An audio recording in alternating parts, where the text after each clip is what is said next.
know what we have to do. A word of advice, then. Stay the hell out of my way. We bled for this country. Shield or no shield, I'm not gonna let anybody tell me I can't fight for it.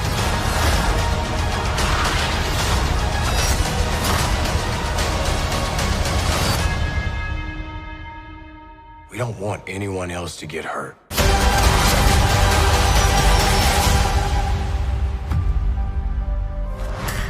Bonjour, aujourd'hui je vais vous parler de la nouvelle série Faucon et le Winter Soldier.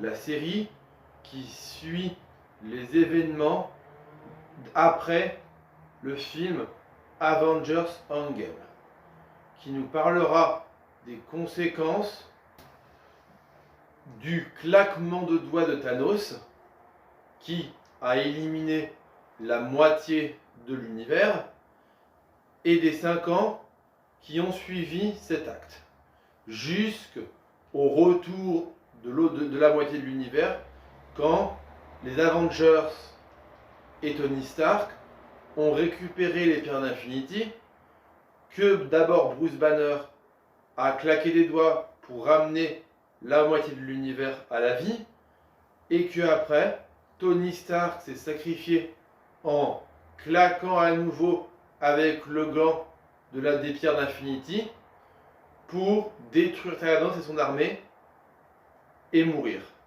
se sacrifiant pour le monde et devenir le plus grand héros de l'univers. Alors, The Winter Soldier et Faucon. Donc, si vous avez vu Endgame, Captain America a pris sa retraite. Il est remonté dans le temps, a vécu avec l'amour de sa vie à son époque et est devenu vieux. Et quand on le revoit à notre époque, c'était un vieillard. Et là, ils veulent lui trouver un remplaçant. On peut supposer que Steve Rogers est mort de vieillesse, puisque dans la série, ils en parlent réellement comme s'il était mort. Mais ce Faucon, qui avait reçu l'héritage du bouclier de Captain America, a refusé l'héritage de Steve Rogers. Eh bien, ce qui s'est passé, c'est que le gouvernement a voulu prendre un nouveau soldat pour incarner le nouveau Captain America. Et le nouveau est très mal vu par Bucky, Winter Soldier, et le Faucon, et je trouve assez injustement. Parce que le nouveau Captain America leur dit qu'il ne souhaite pas être Steve Rogers, mais juste être lui-même, tout en étant un bon Capitaine America. Et ils ne veulent pas comprendre. Pour eux, oui, c'est comme s'ils disaient oui, puisque tu as pris la place de notre ami, on va te faire la gueule en permanence. C'est ça le grand défaut de cette série, c'est qu'ils font quasiment passer le Faucon et le Winter Soldier pour des crétins. Alors que le mec qui incarne le nouveau Captain America, au début, ça avait l'air d'être un mec qui avait vraiment envie de faire le bien. Alors oui, au fil de la série, il pète les plombs complètement, le gars. Et je pense qu'il va finir par devenir un méchant.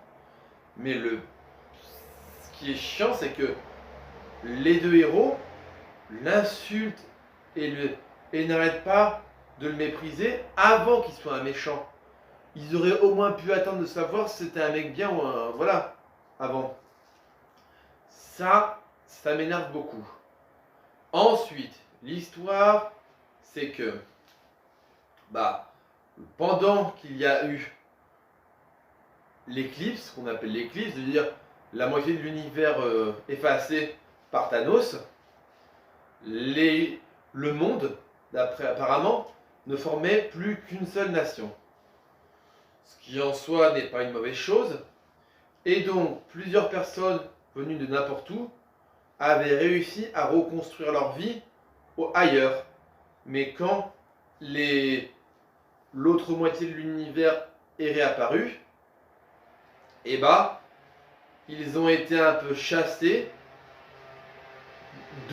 ils habitaient, un peu ignorés, et voilà. Et les méchants, bah, c'est des personnes qui ont été un peu, pendant qu'ils étaient heureux quand il y avait l'éclipse, là, bah, ils se sont fait rejeter parce que l'autre moitié de l'univers est réapparu. Et le gouvernement a voté une voie d'expulsion de tous les gens qui étaient là pendant l'éclipse, dans certains pays. Ce qui en soi est un peu injuste. Et donc ce groupe, ils sont injectés le super sérum de Capitaine America pour devenir des super soldats et combattre pour leur cause. Et quand on y pense, bah, les méchants, on peut un peu comprendre leur motivation. Puisque, bah, quand on a été rejeté comme ça alors qu'on est dans un monde qui nous convenait, ça peut se comprendre. Donc revenons un peu à la série en elle-même.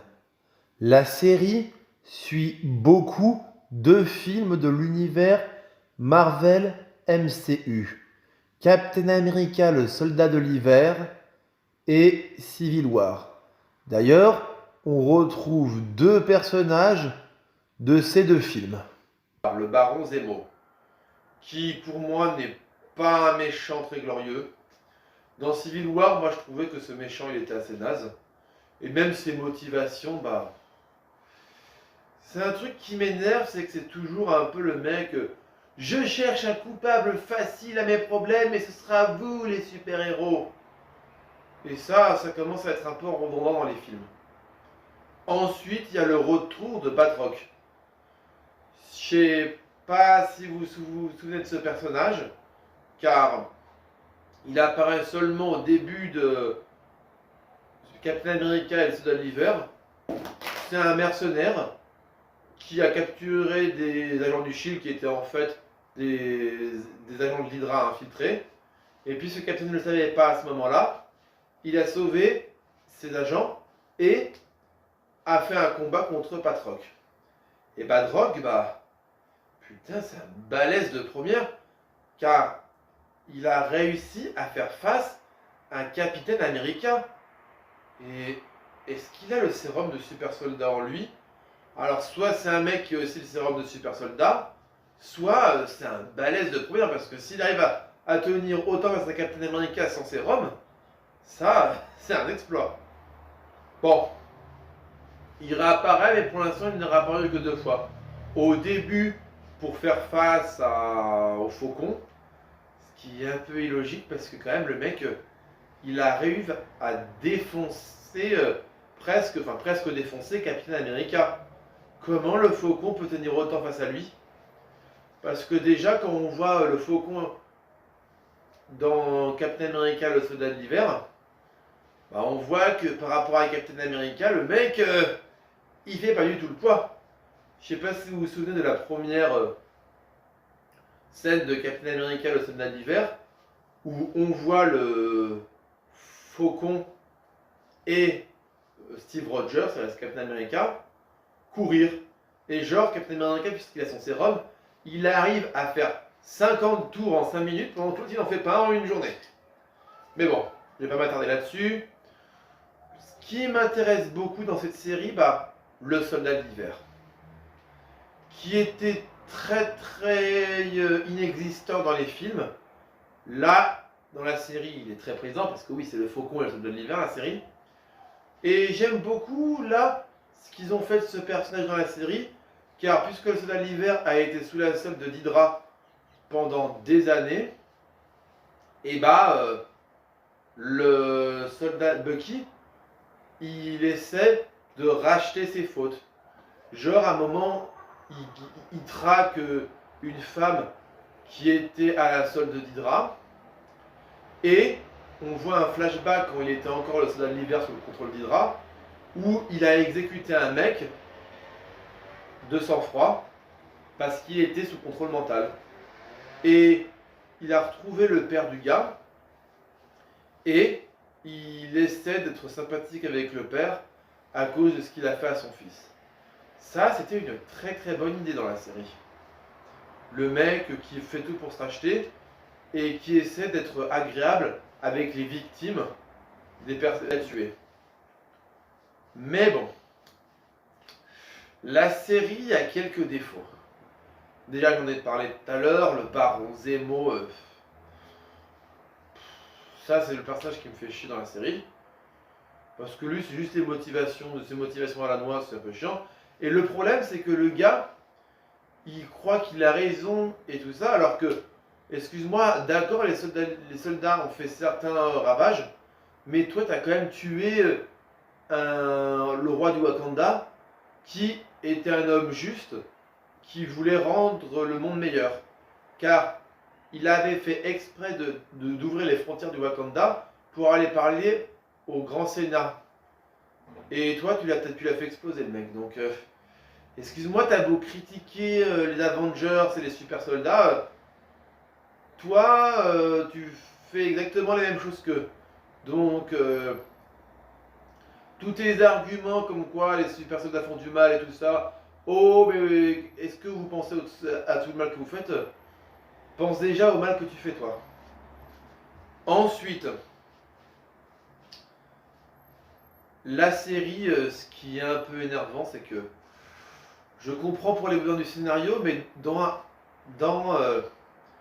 avant Civil War, il y avait vous vous rappelez de cette sous-intrigue inutile sur les autres soldats de l'hiver qui étaient enfermés avec Bucky, que Zemo tue comme ça, donc ils servent strictement rien dans le film. Bah là, ils nous ont fait un peu une version bis. Je veux dire, ils auraient pu garder les mêmes super soldats, ça n'aurait rien changé. Mais bon, ça, je ne vais pas trop m'en plaindre, puisque finalement, les personnages qu'on voit dans la série de super soldats sont pas mauvais du tout. Après, le bilan de cette série. Oui, c'est une bonne série avec pas mal de petits défauts, mais il est tout petit. Et je sais que je vais sûrement en énerver certains. Bah, la série, elle est largement supérieure au film Captain America. Parce que dans le film Captain America, déjà les méchants n'étaient pas glorieux. Les plans des méchants étaient parfois très très médiocres. Surtout dans Captain America, le soldat de l'hiver. Je ne vais pas vous expliquer le plan maintenant, puisque je pense que c'est les films, vous le comprenez. Ensuite, là, moi, ce que j'aime beaucoup, c'est que contrairement au film qui était assez manichéen, là, l'histoire est beaucoup moins manichéenne. Les méchants, on comprend leurs objectifs, bien que ce qu'ils font est mal. Les gentils, bah, se comportent pas toujours comme des gentils, donc parfois, on a envie de se demander si on est de leur côté ou pas. Surtout avec leur rapport avec le nouveau Captain America. Et tiens, le personnage du nouveau Captain America, ça, c'est l'une des meilleures choses de la série. Je suis sûr que lui, bon, je pense qu'il, comme je vous l'ai dit tout à l'heure, il va devenir un méchant. Mais aussi, vu comment les héros l'ont traité, c'est un peu normal. Je suis sûr que lui, il va faire l'un des meilleurs méchants que l'univers Marvel n'ait jamais eu.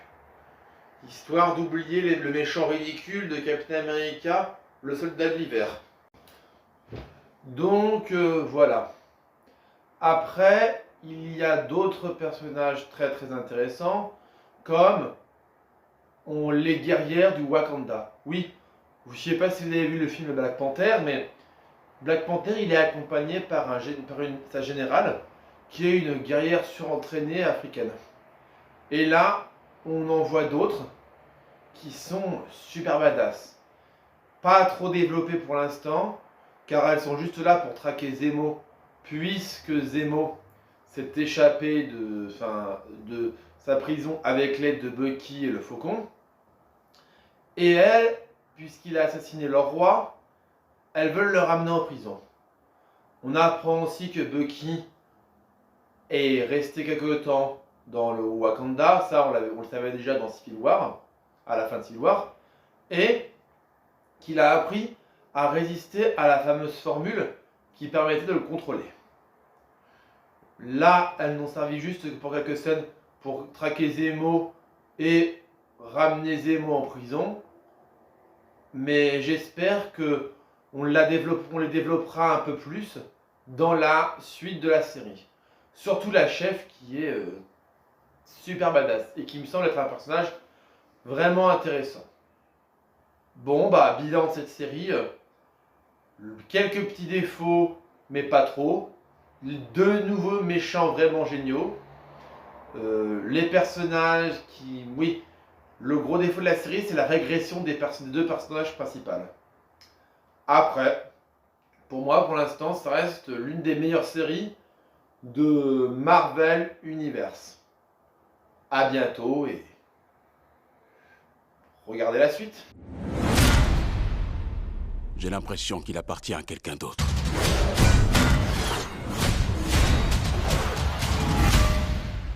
Ce bouclier représente un tas de choses pour un grand nombre de personnes.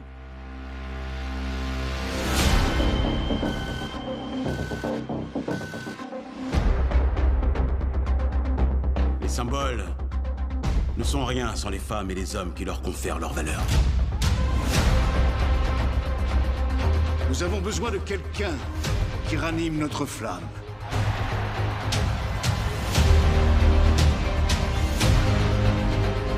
Tout est plus compliqué maintenant. On ne s'arrêtera pas.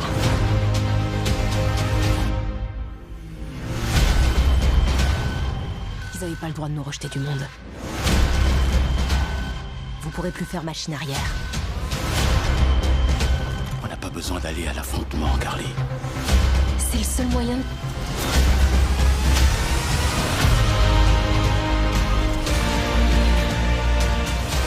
On n'a pas le droit de perdre.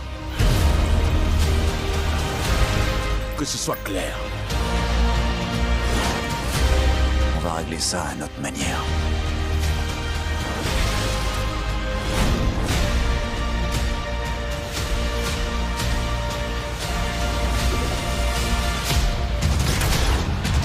Alors on est des associés, Des collègues. sans que ça fasse de nous une équipe. Non.